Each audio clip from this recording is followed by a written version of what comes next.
வணக்கம், இது உங்கள் தினக்கதிர். எங்கள் சேனலுக்கு வரவேற்கிறோம். டெல்லி சட்டமன்ற தேர்தலில் ஆம் ஆத்மி கட்சி தோல்வியடைந்ததற்கு காங்கிரசுக்கும் ஆம் ஆத்மி கட்சிக்கும் இடையே ஒற்றுமை இல்லாததே காரணம் என்று விசிக தலைவர் தொல் திருமாவளவன் கூறினார். பாஜகவுக்கு எதிராக இந்திய தொகுதி ஒன்றுபட்டு நின்றிருந்தால் விளைவு வேறு விதமாக இருந்திருக்கும் என்று அவர் வலியுறுத்தினார். ஆம் ஆத்மி கட்சியின் தோல்வி அதன் சொந்த இழப்பு மட்டுமல்ல, ஒட்டுமொத்த இந்திய தொகுதிக்கும் பின்னடைவு என்றும் அதன் உறுப்பினர்கள் முடிவுகளிலிருந்து பாடம் கற்றுக்கொள்ள வேண்டும் என்றும் அவர் வலியுறுத்தினார். தங்கள் உத்தியை மறுபரிசீலனை செய்ய இந்திய தொகுதியின் உடனடி கூட்டத்தை கூட்டுமாறு திருமாவளவன் காங்கிரஸை வலியுறுத்தினார். ஆம் ஆத்மி கட்சித் தலைவர் அரவிந்த் கெஜ்ரிவால் மற்றும் பிற கட்சி உறுப்பினர்களை ஜோடிக்கப்பட்ட வழக்குகள் மூலம் சிறையில் அடைத்தது உட்பட ஆம் ஆத்மி கட்சியை வீழ்த்த பாஜக தனது அனைத்து அதிகாரங்களையும் எவ்வாறு பயன்படுத்தியது என்பதை அவர் எடுத்துக்காட்டினார். இந்த நடவடிக்கைகள் ஆம் ஆத்மி கட்சியின் திறம்பட ஆட்சி செய்யும் திறனை கணிசமாக பலவீனப்படுத்தியதாக அவர் கூறினார்.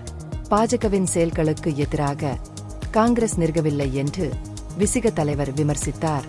பாஜகவின் அநீதிகளை எதிர்ப்பதற்கு பதிலாக டெல்லியில் ஆம் ஆத்மி கட்சியின் வீழ்ச்சியிலிருந்து பயனடைய ஒரு வாய்ப்பை காங்கிரஸ் கண்டது என்று அவர் கூறினார்.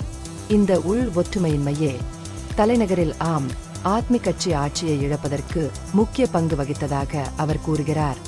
ஆம் ஆத்மி கட்சியை விட பாஜக வெறும் 2% அதிக வாக்குகளை பெற்று வெற்றி பெற்றதாகவும் காங்கிரஸ் 7% வாக்குகளை பெற்றதாகவும் திருமாவளவன் மேலும் சுட்டிக்காட்டினார். குறைந்தது 13 தொகுதிகளில் காங்கிரஸ் எதிர்க்கட்சி வாக்குகளை பிரித்ததால் ஆம் ஆத்மி கட்சியின் தோல்வி ஏற்பட்டது என்றும் இது இறுதியில் பாஜகவுக்கு உதவியது என்றும் அவர் குறிப்பிட்டார்.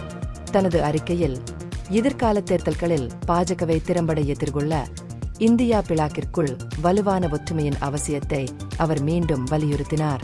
உள் போட்டிகளை விட ஒற்றுமைக்கு முன்னுரிமை அளிக்குமாறு எதிர்க்கட்சிகளை அவர் வலியுறுத்தினார். நன்கு ஒருங்கிணைந்த கூட்டணி மட்டுமே ஆளும் கட்சிக்கு குறிப்பிடத்தக்க சவாலாக இருக்கும் என்பதை வலியுறுத்தினார்.